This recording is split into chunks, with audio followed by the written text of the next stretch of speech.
Hello everyone, welcome on in. It's a new week here on Betting Weekly Game Bet Match. It's the second week of the first major of 2025, the Australian Open from Melbourne. I'm Nigel Seeley. Joining me is our senior ATP Tour handicapper. It is Sean Calvert. Before I introduce you to Sean, please make sure you subscribe to this channel.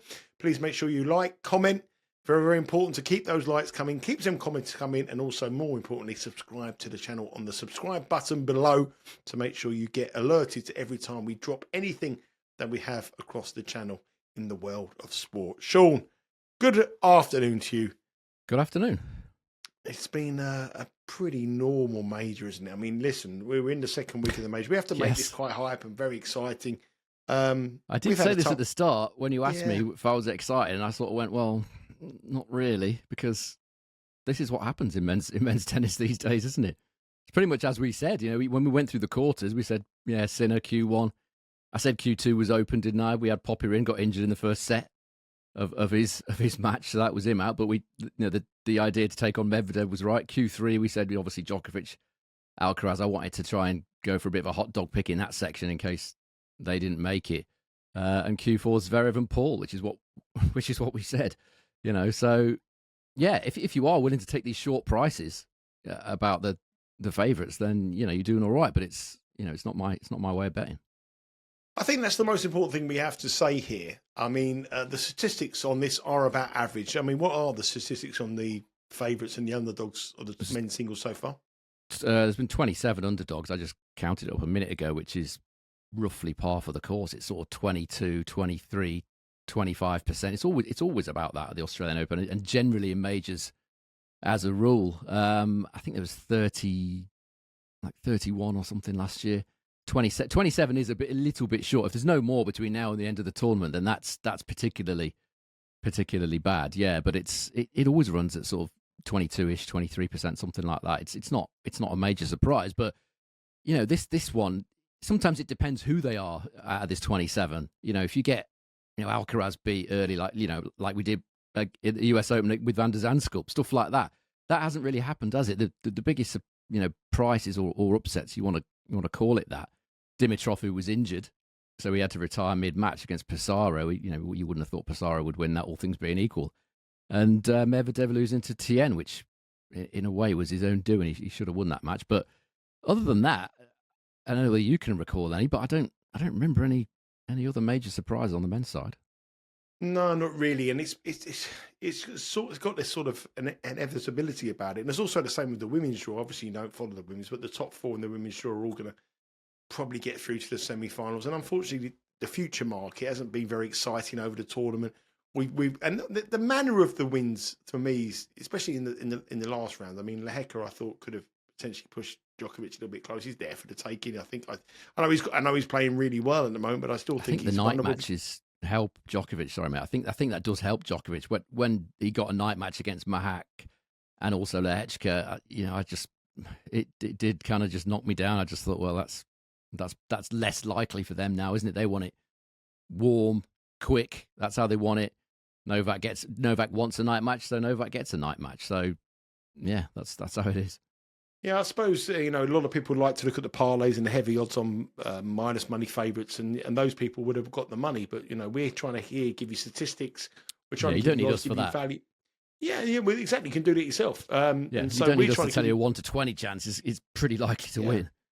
So it is what it is. We are in the last 12 stage, not the last 16. It's the last 12 stage, and the market is dominated by four players, as it was at the beginning, as it probably will continue to be until the semi-final stage. And that is Jannik Sinner on the outright market even money. Carlos Alcaraz is plus 250. Novak Djokovic is 6. He hasn't changed. He hasn't really changed at all in terms of the prices since the very beginning. Alexander Zverev is 7. And then we go into some big prices, 40, 50, 41 bar. And that 41 bar is Alex de Minaur. It's very hard to say here. You've said from the very beginning that you like Jannik Sinner. I don't expect nothing to change now at plus money. No. I mean, he's still plus money. He has got a bit of pressure on him about him. He's got this hearing about his doping ban that potentially happened. And he's just still... Well, he had that at the US as well, didn't he? Yeah. Didn't really stop him, did it? if that's what we're looking at, that's things outside of tennis. That tells you all you need to know, really. That all things being equal, he's likely to win. But that's been the same since the start. It's very difficult for us to put up. I don't want to put up somebody and say, yeah, this guy's got a great chance of making the final. When the reality is, that's why I went for quarter winners. I didn't go for an outright winner because my obvious pick was Sinner. He was obviously too short. So you have to look for value in the quarter winners. And if we're looking at it now, I mean, Q2, as we said, was the value, wasn't it? Take on Medvedev. Most people would have gone for Fritz, beaten by a suddenly inspired Gael Monfils, and now that's open. But the rest of it is, you could have just written them names in at the start, couldn't you? Yeah, incredible season at Q2, but the Q, the likely lads are still at the top of the market, as it's been for years. There's always been a sort of dominant force in men's tennis, and it continues to do with this new breed of players. There may be a time, maybe when we're doing this show, we might have some tennis when we're about 80, 6-1 the field in a major, which would be absolutely amazing. But got to wait for Fonseca to retire now. That'll be another 20 odd years. Well, he didn't live up to the goods. He might be a full dawn on him as well. But anyway, it is what it is. Sinner's the favourite. He's the man to beat, and it continues to be dominant on the Bet Rivers website for the outright markets. Remember, Bet Rivers' biggest liability in this tournament is Alexander Zverev. He's $7, and they still continue to be the best price in the world on Alexander Zverev. Head across to the Bet Rivers website to find all the latest odds on the outright markets and on the match bets. Now, here we are talking about, we were quite down in the dumps about the outright market. We're quite sort of, not very euphoric about it, but we've got some matches here, and there's nothing not much better. There's nothing better to get you started, Sean. There's nothing better. Your juice is flowing. A minus 12.50 minus 12.50 in the last 16 of a major. But that is what we got tonight. Jannik Sinner opens up proceedings at 10 o'clock tonight against Holger Rune, plus 750. Minus 12.50 for Jannik Sinner. If you want to risk $1,250, it might be not from us, but you want to do it, you win $100 for that. 6.5 is the spread, and obviously Holger Rune is an underdog there, plus 117. And the total here is 33.5. I would be looking at the total, thinking to myself, there's got to be some value on the total. But Holger Rune's route to this last 16 match has been tough. He's come through 2 5-setters against Jan, Kecmanovic, a tough match against Berrettini. And how much has he got left in the tank? That's the big question. Yeah, 5 sets against Yang. All very, very nearly 5 sets against Berrettini. He almost played himself into a 5th set there. Should have lost to Kecmanovic. Anyone that watched the live show would have seen me talk about that match. I went for Kecmanovic plus 1.5 sets because I wasn't sure that he would get over the line, and that's exactly what happened with Kecmanovic. Loses so many matches that he should win. What was he? 2 sets to 1 up, 4-2 up, 30-love up. Didn't win another game in that set.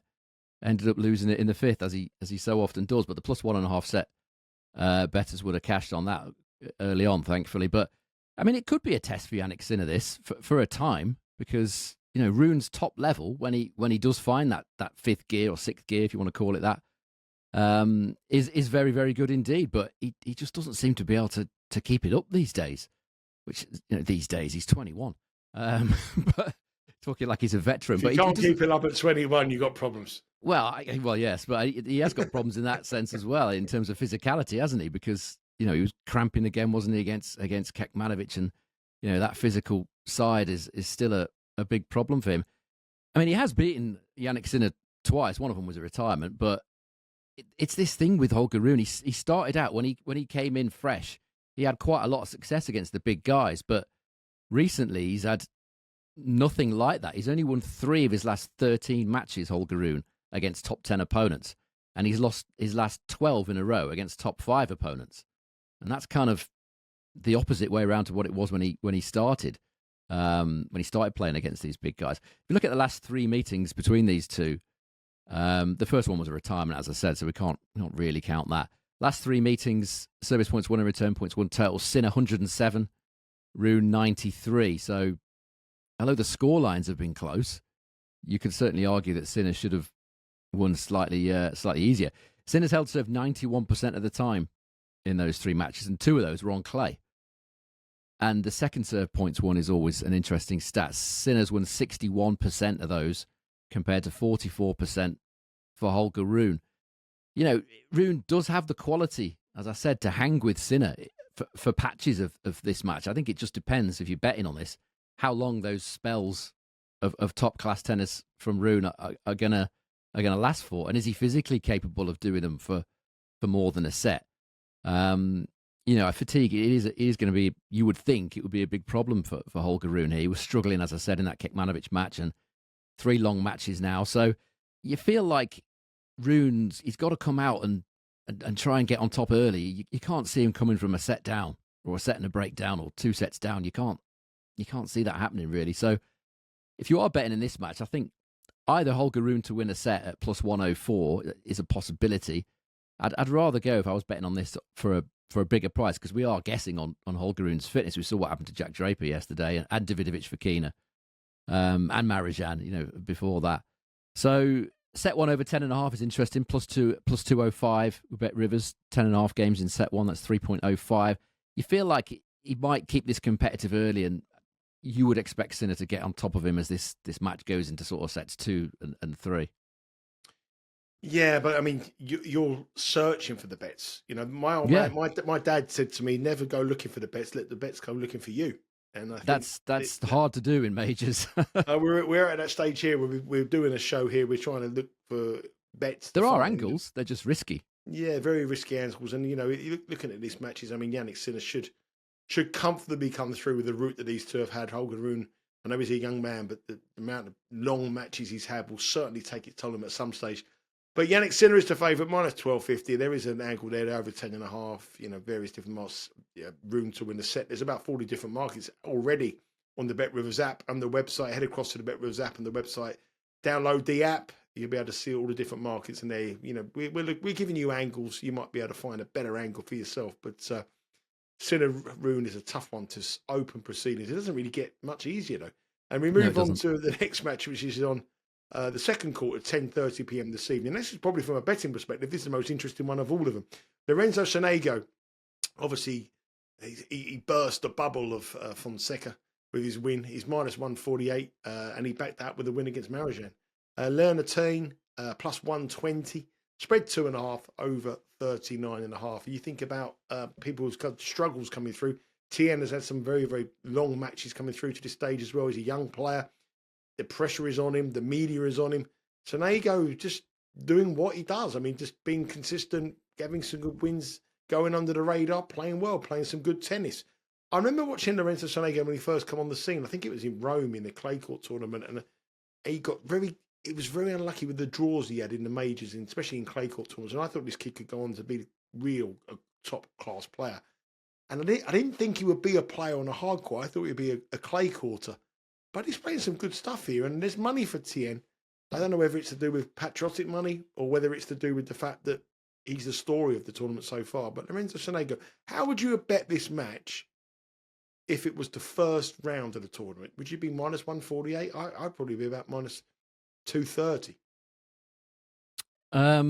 Good question.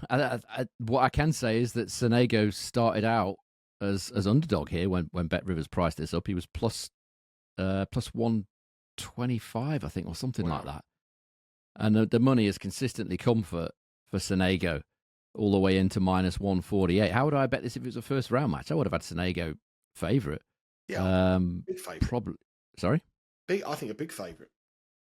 Yeah, I mean, the Tien's. We know how good Tien is. It's not a surprise that he's come here and won a few matches, because he is a very good player. In the first round against Sonego, I would have had Sonego maybe 1-2, something like that. Yeah, minus $2. I'll be roughly 250. Yeah, what's the logic with him opening up as the underdog? Is there anything on the stats that suggests? No. I think it's about a little bit like the Fonseca. Ironically, obviously, Sonego did beat Fonseca. People are expecting big things of Fonseca. People are expecting big things of Lerner Tien. Priced on potential, which is slightly strange. Sonego does have a tendency of losing matches that he's expected to win. His ideal situation is the gallant underdog with no pressure. I've said this before about Sonego. That's when he operates his best. If you look at his record, when he's been priced up between 1.6 and 1.8 favourite, that's minus 167 to minus 125. He's actually got a losing record, 20 wins, 23 losses at main level when he's been priced up. So if you'd backed him in all those matches at this price, you would have lost a fair amount of money on Lorenzo Sonego, which is a little bit off-putting when it comes to this. I mean, this is a classic matchup, isn't it, of the aggressor Sonego. He's got more aggressive in the last sort of year or so, or too aggressive sometimes. He can hit himself out of matches occasionally, Sonego, because he is trying to be very, very aggressive these days. Big serve, likes to dominate with the forehand against Tien, who's the counter-puncher, almost a little bit like Cam Norrie in the way he plays, sort of left-handed, likes to work the angles, not a particularly big serve, but very, very good at spreading the court, making angles, hits pretty flat with his forehand down the line. His backhand down the line is also a good shot. So he can work the court really, really well, Leonard Tien. We saw it against Medvedev. Nobody really works the court as well as Medvedev a lot of the time. And Tien, surprisingly for me, managed to beat him at his own game over 5 sets. But again, the question is what, as you said, what's he got left now after that? Back-to-back 5-setters. Got very lucky, by the way, when he played Corentin Moutet in the last round. I don't know whether people are aware of this, but Moutet, this could only happen to Corentin Moutet. Moutet said that he fainted in the shower 45 minutes before the match against Tien. 1 minute he was, getting the imperial leather on. The next minute he found himself on the floor. Imperial leather? We're in 1983. That's the first shower gel. That's the first shower gel that came to my mind. Imperial leather. That's the first shower gel that came into my mind. I can't think of another one. There's loads of them. Imperial leather. But that was the first thing that came into my head. You haven't had shower gel since 1983. You haven't. I don't buy the shower gel. Natasha buys the shower gel. I can tell. I don't know whether she. I'll check Imperial leather later My on. mum used to put Imperial leather and some Old Spice aftershave into the soap dish when people come round to pretend she was posh. She'd have real rubbish soap into the soap dish when people weren't important in the house. But when someone important, the good soap and the bad soap, she'd put the good soap. But no, we weren't allowed to wash our hands with that. We had the rubbish soap, but people Imperial leather. Yeah, wait till people come round for the Imperial leather. Anyway, Imperial leather or not, he fainted in the shower, apparently, 45 minutes before the match, and he was all over the place. I don't know what was wrong with him. He didn't say. I think he's waiting for the results of tests, Moutet. So, if Moutet had been fit, then we would perhaps have learned a bit more about Leonard Tien in that particular match, but we didn't because Moutet wasn't fit for duty for whatever peculiar reason. So what's he got left? That's the question. If we look at the stats of this Australian Open, Sonego's done very well so far. I know it's only 3 or 4 matches, but service points won and return points won, total of 106 and 96% holds of serve. Now we're looking at Tien, a totally different type of player. Just 71% holds of serve. Service points won and return points won, total of 101. It's quite a bit down on Sonego. But Tien obviously wins far more return points. He's a much better returner than Sonego. 41% of return points won for Tien, which is very, very good indeed, against 34% for Sonego, which is kind of mediocre, sort of average. So it's the big hitter, the aggressor against the retriever. In these conditions, it's going to be warm again. We haven't really touched on the weather yet, but I think it's going to be, let's have a look. Yeah, about 29 degrees for these matches, which is but not particularly sunny, but quite cloudy, but still pretty hot. So if you're asking the retriever in those conditions to, after all the matches that he's played, I just think it's a tall order for Tien. I think that's why the money has come for Sonego, which is why it's minus 148. If you feel like Tien has got very little left, then maybe take Sonego minus 2.5 games, based on obviously the fatigue. That's perhaps where I'd go in here if I was betting this match. But I think this is a tricky one because again we're guessing on what one player's got left in the tank. One thing I have noticed in this tournament so far, the money's pretty much been spot on most of the times. When it's been a big gamble, and the money is for Sonego. Can he beat Lerner, the returner? Plus good. 120, minus 148 for Sonego. I think he fainted. You know why I think he fainted? Moutet. I think it could be any number of reasons. Well, I think he fainted because he hasn't seen any Imperial leather since 1984, and he couldn't believe someone brought it into Probably the since shower. he was born. I Yeah, can't imagine. yeah. And he lives in France, so I can't imagine why, they do it over there. That's why. Google it. I bet you can still get it from all good pharmacists. You can. My mum's still got 2 bars because she didn't have many important people around the house over the years in the 80s. We're at halfway stage of tonight's matches, so it's a good opportunity to turn around and say last week was our highest ever viewed week here on Betting Weekly Studios. More views in that week than the World Cup soccer, the European Championship. The live shows were exceptional. Sean came on the live shows. Rory came on the live shows. Lots of tennis content on the live shows. And the subscribers was through the roof as well. So an amazing amount of subscribers, an amazing amount of live shows. And one thing I'm going to say to you is we're going to do some exclusive content for Betting Weekly Studios subscribers to our newsletter. Now, our newsletter comes out every Monday. So make sure you subscribe to the newsletter at bettingweeklystudios.com. And there you will get a link to some exclusive shows that will be coming on the Champions League. So very, very important for you to keep subscribing and keep following. And thank you very much for making last week our most viewed week since we've had it in 18 months since we had the channel. Okay, let's move on to the next race. Ben Shelton up against Gael Monfils, -162. Ben Shelton. Gael Monfils is +130. Spread 1.5 total. Massive, 42.5 here. Gael Monfils is having an absolutely incredible runner for me. He won the tournament in Auckland. He's been absolutely exceptional this year, playing some of his best tennis, arguably, of his career. I remember many, many years ago, I sat next to a guy, and he was the former manager of Chelsea, and he was a former manager of Liverpool as well. I think he was coach at Liverpool. His name was Bobby Campbell. He played for Liverpool, and his son was called Luke Campbell. I think he was in the top 10 in England at the time. And Gael Monfils came on the scene, and he said to me, "This is the most talented tennis player we've ever seen." And this is way before when Federer was a young kid. And he said he's going to go on to win majors. Never really done it, but on his day, he's unbelievable, isn't he? Yeah, I mean, that's the problem with making those predictions because, as Fonseca very wisely said, the other day, that the talent doesn't win you a major. It's the work as well as the talent. And I'm not saying that Gael hasn't put the work in, but he obviously has. But a lot of the time, and he's admitted to this himself numerous times, he's been more interested in entertaining the crowd than winning the match. He said that many, many times, and arguably that's maybe that's held him back. But you could say he's an entertainer, isn't he? A bit like Jimmy White in snooker back in the day. Yep. You would say, well, Jimmy, if he only played a bit more percentages, he'd have won 3 or 4 world titles. Well, he doesn't play that way. Some players can't play that way, can they? They play the way they play, and that's it. And yeah, I wouldn't disagree with him about ability. Yeah. Injuries haven't helped because he does do some very silly things on court, or has done over the years, injured himself a lot of the time. He also used to drink Coca-Cola, didn't he? You remember that? Even up until recent times, he's one of the few players that, instead of drinking all these isotonic drinks and the pickle juice that they're drinking at the minute, a list of Gael was there stuffing down full-fat Coke during the breaks. My kind of guy.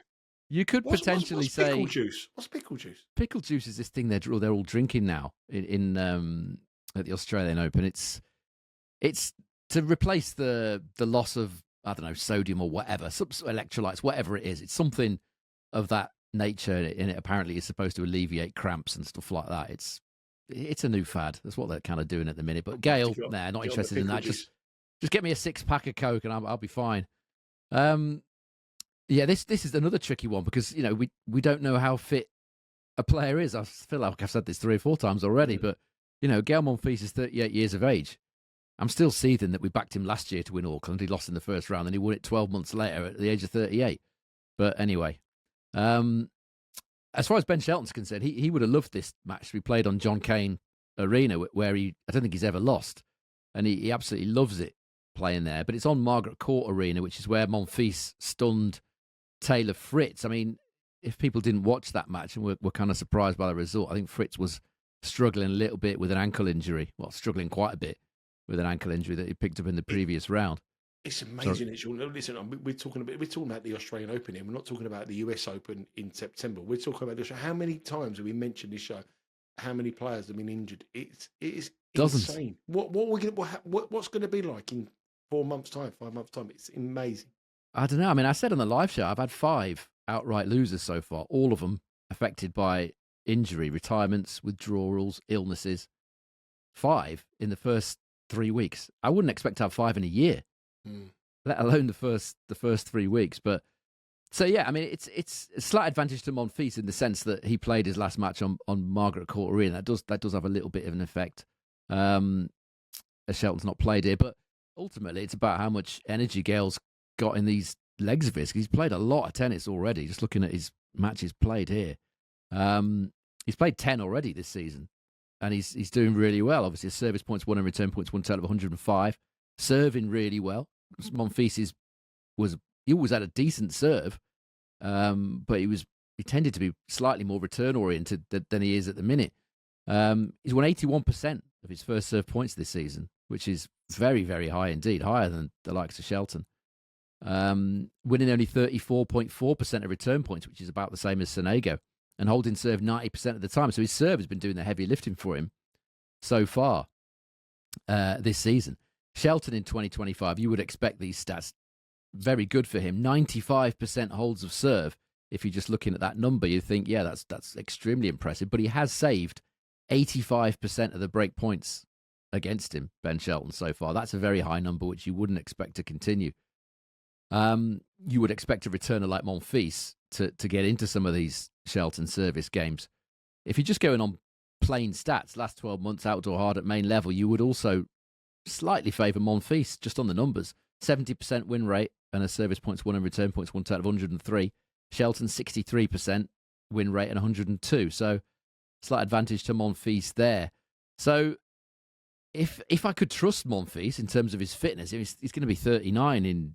Sorry, he's 38. He's 39 in September, so he's 38 in a bit. Played a lot of tennis. It's very difficult to sort of trust him, isn't it? It might be one here to go for the tiebreak. Tiebreaks over 1.5 tiebreaks is plus 148. It really does depend on what Gael's got. Over 10.5 in set 1 is plus 120. Over 10.5 games in set 1, 2.2. That is for Bet Rivers. Those are the sort of bets I'd be looking at here. Probably go for set 1 overs. I'm just not sure what Gael's going to have on another hot day, at his age with all that tennis in his legs. Yeah, Gael Monfils coming to the end of his career, plus 130 to win it. But if anyone can put on a show, the French will put on a show. Yeah, he put on a show and he rise to the occasion against the American here. So Gael Monfils at plus 130. I think this looks a good trading price. I would take Gael Monfils here at plus 130. I hope he takes the first set and then trade in and out. I don't think this is going to be an easy win for either player. And when you look at the totals, 42 and a half, so that suggests it's going to be a long match as well. Now, the final match, that's 11:10 on Sunday, so it's 11:10 p.m. tonight. We move into the early hours on Monday Eastern time. It's a night match over in Australia, which is Alex de Minaur up against his home crowd in a big match, and he's playing Alex Michelsen. Now, of all the prices, of all the matches I went through today, the one that I thought we could find the shop was this match. Alex Michelsen is plus 290. De Minaur is minus 385. The spread is 5.5. And the total here is 37.5, which I thought the total looked really, really cheap. I suppose it's something to do with the head-to-head record between them. They played in the 2024 French Open. De Minaur won 6-1, 6-love, 6-2. But obviously, Michelsen is not at ease at all on the slow clay courts. He's much more suited by the fast courts. And he went to Los Cabos and he won 6-4, 6-1 on a hard court. Michelsen won that match. So when there's a caveat to that one, though. Well, you're going to come on to that in a second. Yeah. But the pressure's now on de Minaur. The pressure's now on him. He's the last remaining hope in Australia. Everyone expects him to do well.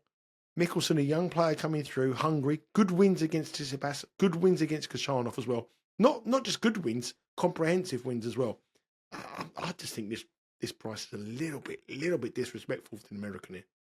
I think it's the best of 5 sets that's going to be the issue for Michelsen here. Best of 3 in a sort of ATP Tour event, you would give him a decent chance. As I said, there is quite a big caveat to the win that Michelsen had over de Minaur, which was in Los Cabos, and that's the fact that de Minaur had only just finished playing the Rotterdam final. And I think he had 2.5 days before he was on court again in Los Cabos. He had no time to prepare. I think he admitted afterwards he shouldn't have played, but he did. Wasn't in any condition to to play and was beaten, relatively comfortably by Michelsen. So that's a little bit of a question mark over that one. I can see why it's priced the way it is. If you look at the last 12 months on outdoor hard at main level, Michelsen, very, very decent stats indeed. 61% win rate and the service points won and return points won total of 103.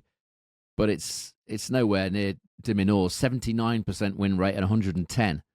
Very, very impressive indeed for Alex de Minaur, who's winning a very, very big 44.4% of return points.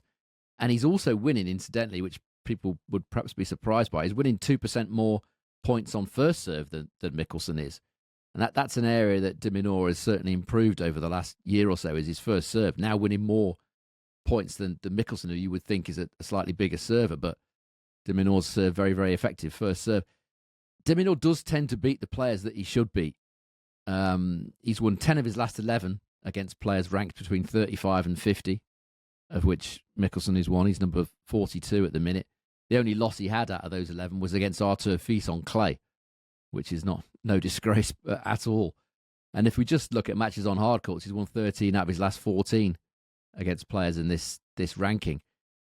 If we then move on to what's happened in this Australian Open, Michelsen, as you said, has done very well. His service points won and return points won total of 107. Again, de Minaur still miles ahead, 114 for him. So I can't see Michelsen winning this. I really can't over the best of 5 sets. I think de Minaur will win it. I think Michelsen will be competitive. Hence the line is what, 37? Did you say 37 and a half? 37 and a half, yeah. Yeah, it suggests that de Minaur will probably win it at 3-1, which is probably the best bet for me if you're betting on this match. I mean, minus 385 de Minaur. I mean, not for me. You might get bigger in play than that. Plus 235 chance that is with Bet Rivers. de Minaur to win it by 3 sets to 1. I think that's potentially where I'll go. So if I was having a wager on this one. Are we having any wagers on the 4 matches or just Nope. swerving them? No. I think it's. I think they're really difficult because of not because of the matchups or anything, but because of the fatigue. The only one that we can sort of look at level, if you like, is Michelsen and de Minaur. The others are all involved players who are very likely to be affected in some way by fatigue. Yeah. Very, very difficult card tonight. No real official bets there, but hopefully you can find one. Head across to BetRivers website, have a look through, see if there's any angles you like. Hopefully some of the content we've given here gives you some idea where we're thinking. Some of the stats we've done might provide you with a better way of finding some value, but really for us it's very, very hard to find. I actually give Michelsen a little bit of a chance, actually. I think he might, maybe him to win the first set, maybe him on the handicap plus high handicap 5.5, I think it was. Maybe I'm heading towards them. Let's have a look at the quarterfinals. It's the only chance we got to look at the quarterfinals because we're back on Tuesday and Wednesday. So these are on Monday night. And the blockbuster quarterfinal was Carlos Alcaraz against Novak Djokovic. Now, I was tagged, I don't know if you were tagged as well. I was tagged into a Twitter post today. And it was about a lot of sort of tennis handicappers who are quite prominent on Twitter. Asked what price they would be. And one of them opened up minus 120. Carlos Alcaraz in his match against Novak Djokovic. Another one went minus 150. Well, the market is very, very, very different. Carlos Alcaraz is a very, very, very heavy favourite here. He's minus 230 to beat Novak Djokovic, who is plus 180. Novak Djokovic, obviously, we know hasn't had a great year, but his last 2 matches, he's played exceptionally well to beat the 2 Czech players. The spread here is 3.5 and 39.5. The last time they met was in the Olympics, wasn't it? When Djokovic turned big one 7-6, 7-6. The Wimbledon final, obviously, Alcaraz won. This is the first time they've ever met in a tournament that hasn't been a semi-final or final. So it's a big match for both players. 4-4 the head-to-head, but I mean, every part of me thinks Carlos Alcaraz wins this match and wins it fairly comfortably. But minus 230 doesn't sit right. It's kind of the same price that he was. It's just a slight, tiny bit shorter than what he was at the Olympic final, which obviously Djokovic won. Just looking at the prices here, he was minus $2 there. Alcaraz slightly shorter here, minus 230, just a little bit shorter. I think that price basically says Djokovic can't beat Alcaraz over the best of 5. I think that's probably what it's saying at the age of, 37, 38 coming up in a couple of months. I think that's where it's going, because it can't be on the statistics. Because if we look at the head-to-head over their last 5 matches, the one prior to that was a little bit skewed because Alcaraz should have retired. He was all over the place at the French Open. He completely lost it, didn't he? And full body cramps, and the whole thing ended up with Djokovic winning 6-1, 6-1 in the last 2 sets. So that one's a little bit. It puts you in the wrong. It puts you wrong if you're looking at it. So the last 5, I think, are certainly relevant. So over those 5, the service points won and return points won totals are 100 each. So there's nothing in the matchup at all that would suggest that Alcaraz should be minus 230. They're probably looking at the fact that Djokovic has lost his last 3 matches at majors against Sinner and Alcaraz, and lost them not comfortably, but not that competitive. Obviously, Alcaraz won pretty convincingly, didn't he, at Wimbledon, 6-2, 6-2, 7-6, and he was 1.73 then, so much bigger. If we're talking about betting it, I think you probably have to take Djokovic in some way. I don't think you can take Alcaraz at minus 230 in a matchup that's been so level over their last 5 encounters. Again, it's about what has the old guy got in his legs, similar to Monfils. He hasn't done too well. He's played a couple of 4-setters, hasn't he? But the last 2 matches, straight sets. Are we assuming this is a night match? I mean, you would think it's going to be a night match. If it's a day match, that would put a different complexion on things at sort of 30 degrees. I think Djokovic might struggle if that's the situation. But I think I'd be tempted with Djokovic plus 1.5 sets here, about 1.9 on the stats. On the stats, that's the bet. Bearing in mind how that their career series has been absolutely dead level. You certainly can't bet back Alcaraz on the statistics at minus 230. Or look to back Alcaraz in play, maybe if Djokovic wins the first set or something. But couldn't back Alcaraz at that price. Do I think he's going to win? Yeah, probably, yeah, but I certainly couldn't back him at those odds. No question, never got past the quarterfinal stages here at the Australian Open. Novak Djokovic obviously won it countless amount of times. So to get plus 180, Novak Djokovic doesn't feel right by me. I know I've been afraid of him all tournament, but I think the last 2 matches he's sort of played it up his level. He's given no chance to the 2 Czech players. And I like your thinking of the first set. The competitive first set, Alcaraz probably grind him down over the distance of time. But wait to see the order of play. When the order of play does come out for that match, the time in the schedule, you'll be able to go across to the BetRivers website and the app and find all the best prices on there. And there'll be about 45 different markets available on that big match on the quarterfinals, which will be scheduled for Monday night Eastern time. The other match on Monday night is more of an interesting one here. It's a heavier favourite, but I think this is more interesting. Alexander Zverev is. I've bet Alexander Zverev quite heavy to win this tournament. He's minus 315. Tommy Paul is plus 245. The spread is 5.5, and the total is 38.5. Before anyone says, why didn't you put it up on this show? I bet Alexander Zverev, as I said on the show that we previewed the tournament, way back before the Paris Masters last year. But I'm worried about this match. And you're looking at the statistics and the head-to-head between the two of them. Tommy Paul leads 2-0. Should I be worried, Sean? Yes. Thanks, mate. Cheers. Yeah, I think you should. I said at the start of the tournament that Tommy Paul is highly likely to be the one big test for Zverev in what was a pretty weak 4th quarter. The head-to-head is quite a long time ago, but it's quite telling. He has that 2-0 lead, both on hard courts, both on outdoor hard courts, 104-96 in terms of service points won and return points won totals. Paul winning 62% of second serve points against 38% for Zverev. So 2 very handy wins, not lucky wins by any means. He's won them well.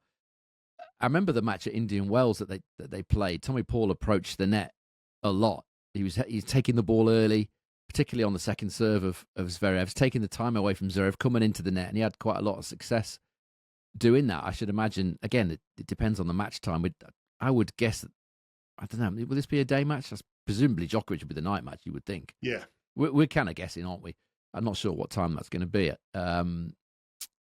But, you would think a day match would probably suit Tommy Paul.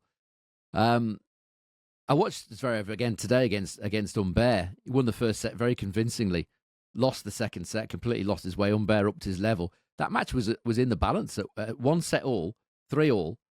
It was, Humbert was, if anything, Humbert was on top, and then he did what Humbert does fairly regularly, just kind of played a poor game, didn't make any first serves, 2 or 3 unforced errors.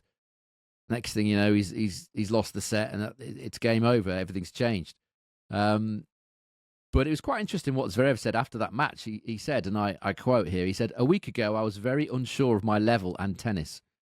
I couldn't really play that many points in practice. Couldn't really prepare the way I wanted to. That's why I'm even more happy to be in the quarterfinals."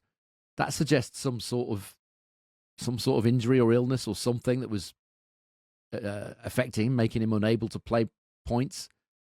So he'll be delighted to have come through to this stage. I mean, if you're looking at it the positive way, which you will be, he's come through here, barely lost the set, just won against Humbert in his first 4 matches. So in years gone by, he's played 5 sets here, 4 sets there, long 4, another 5, and he's exhausted himself by the time he's got to the latter stage. That doesn't seem to be the case this time, so that's a positive for him. But Tommy Paul's playing some great tennis. I mean, he's dismissed. He's taken apart some players here. I know Nishikori and Davidovich Fokina, you could say that those results were, well, the scores were perhaps a little bit skewed by fatigue again on both those parts. But he's played some very, very, very good tennis here, Tommy Paul. If you're betting in this match, just coming into it, with no outright interest or whatever, I think some way of siding with Tommy Paul on the handicaps is probably the way to go. I wouldn't disagree with that. I think Alexander Zverev will edge it. He's minus 315 to edge it. I quite like the over on the total, 38.5. I think this could go at least. I think Paul takes a set, and I think he can go all the way. I quite like the 38.5. But my worry is, being someone who's holding Zverev future tickets, is that he could use all his energy up in this one and go to run into Alcaraz or Djokovic in the semi-finals and be absolutely exhausted, like you said at the top there with the argument. He's done well now to win straight sets, but this is a tough match. This is a real tough. I think he'll edge it, but I think it's a tough one. 38. Yeah, he's favourite. You would expect him to get through, but I think it'll be a tussle. I'd be very surprised if Zverev knocks this off in like 3 or a relatively comfortable 4, like he did against Humbert. I'd expect a sterner test from Tommy Paul. Now we're a little bit behind on the figures for the tournament. It's been a bit of a poor tournament, as you expect that when these favourites keep winning on this show. Like I said at the top of the show, we try to find some value. We're not adding any official plays to any of these 6 matches, are we, Sean? We're just going to No, we don't know the times of the matches on the the ones that have just finished today. We haven't really had time to look into it in full depth, but the match timing is key on some of these, and it's difficult to put it up. The markets aren't fully formed yet either, are they? So it's tricky for us to do. I'm sure if anything changes that we don't expect here, you can keep anything across our socials at Because We're on Instagram and Twitter. And remember, as I said, at the halfway stage here, you need to subscribe to our newsletter, bettingweeklystudios.com. That's the only place. Put your email address in, you'll get the newsletter, because there's going to be some exclusive content coming your way for subscribers of the newsletter only. So if you like the stuff we're doing here, just put your email address in there and make sure you subscribe to that letter, because you're going to miss out on loads of good content there. The football this weekend in the Premier League, we've still got some matches to go, a little bit behind. The extra time, as usual, James Easton and Steve Wiss making a huge amount of profit on that show. Across all the shows, we are in profit, and I know a lot of you bet the stuff we do across all the shows as well. So that's it for today. Action starts a little bit later on today, on Sunday. Head across to the BetRivers website.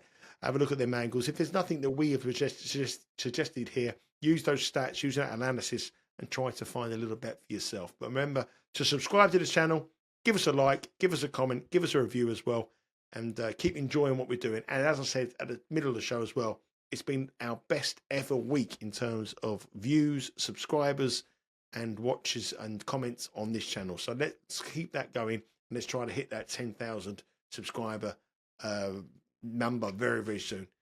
Sean, thank you very much for your time. Thank you. Take care, my friend. Good luck with your bets today, whatever you do. No official plays from us, but enjoy the tennis. And we'll be back again tomorrow on Betting Weekly WTA with me and Roy Giovanni. Take care.